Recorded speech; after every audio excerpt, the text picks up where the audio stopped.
Internet, si c'était un pays, est le troisième pollueur au monde, et ça dépassait même l'aviation. Et il est important de le prendre en considération quand on travaille sur Internet, parce que voilà, si on continue comme on fait actuellement, ça risque de polluer encore davantage.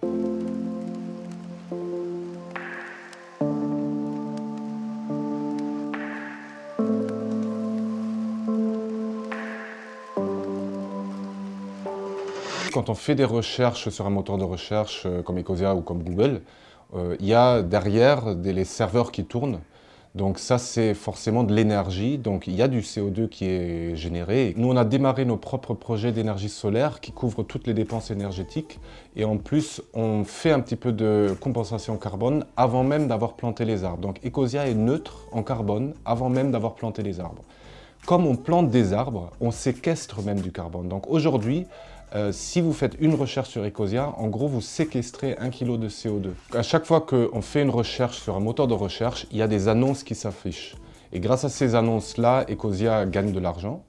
Et cet argent-là est investi dans les arbres. Donc aujourd'hui, c'est à peu près 80% des bénéfices qui sont reversés à des projets de reforestation. On a planté plus de 55 millions d'arbres. L'arbre, c'est un outil assez incroyable. Non seulement ça permet de capter le carbone et de lutter contre le réchauffement climatique, ça ramène aussi le cycle de l'eau, ça permet d'avoir des fruits qu'on peut manger. Ces arbres, ils sont plantés dans 20 pays actuellement, un peu partout dans le monde, là où il y en a le plus besoin. Donc c'est les pays qui sont particulièrement touchés déjà par le réchauffement climatique, continent africain, Amérique du Sud, Indonésie, où il y a vraiment des problématiques très graves.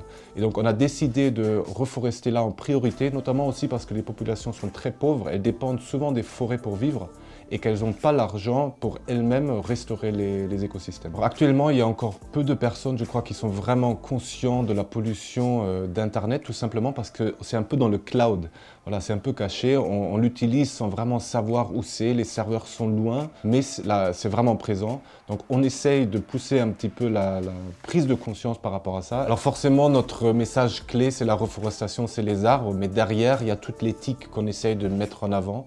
Donc il y a la protection des données, ça c'est évident pour nous, qu'il ne faut pas utiliser ou vendre les données personnelles. C'est aussi la protection des animaux, on a un partenariat avec Jane Goodall qui permet de protéger les chimpanzés, les quelques-uns qui restent encore en Ouganda. C'est l'éveil de conscience à grande échelle. Dans les 3 années à venir, il y a un agriculteur sur 3 qui va partir à la retraite. Qu'est-ce qu'on va manger une fois qu'ils seront tous partis? Il faut faire quelque chose et du coup, on démarre à soutenir des projets agricoles qui sont en agroécologie ou en permaculture. Il faut aujourd'hui qu'on restaure des choses qu'on a détruites dans le monde.